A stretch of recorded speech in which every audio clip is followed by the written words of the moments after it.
Champions ট্রফির প্রথম দুই ম্যাচে পরাজয়ের মুখ দেখেছে বাংলাদেশ দল। প্রথমে ভারত, এরপর নিউজিল্যান্ডের বিপক্ষে হারে ছিটকে পড়েছে টুর্নামেন্ট থেকে টাইগাররা। এবার গ্রুপ পর্বের শেষ ম্যাচে পাকিস্তানের বিপক্ষে লড়বে নাজমুল হোসেন শান্তর দল।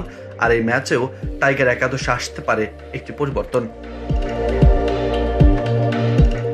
গেল দুই ম্যাচে ব্যাট হাতে রান পাননি মুশফিকুর রহিম। পরপর দুই ম্যাচে ব্যর্থ হওয়ায় পাকিস্তানের বিপক্ষে দল থেকে বাদ পড়তে পারেন তিনি। ফলে তার জায়গায় ওপেনার সৌম্য সরকারকে আবার ফিরিয়ে আনা হতে পারে একাদশে। সেক্ষেত্রে আজ আবার ওয়ান ডাউনে ফিরে যাবেন অধিনায়ক শান্ত। মিরাজকে দেখা যাবে 4 নম্বরে। মাহমুদুল্লাহ রিয়াদ নামবেন তার আইসিসি ইভেন্টের শেষ ম্যাচটা খেলতে। 3 পেসার হিসেবে যথারীতি থাকছেন তাসকিন আহমেদ, নাহিদ রানা এবং মোস্তাফিজুর রহমান। যদিও রাওয়ালপিন্ডিতে বাংলাদেশ মাঠে নামার সুযোগ পাবে কিনা সেটাও এক বড় প্রশ্ন। নিয়ম রক্ষার এই ম্যাচে আগে বাংলাদেশ ও পাকিস্তান দুই দলকেই তাকিয়ে থাকতে হচ্ছে আকাশের দিকে।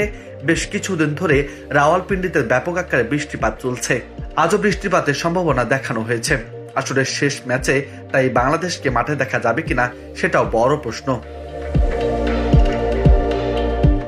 পাকিস্তানের বিপক্ষে বাংলাদেশের সম্ভাব্য একাদশে থাকতে পারে সৌম্য সরকার, তানজিদ হাসান তামিম, নাজমুল হোসেন শান্ত, মেহেদী হাসান মিরাজ, তাওহিদ হৃদয়, মাহমুদুল্লাহ রিয়াদ, জাকের আলী অনিক, রিশাদ হোসেন, তাসকিন আহমেদ, নাহিদ রানা এবং মোস্তাফিজুর রহমান।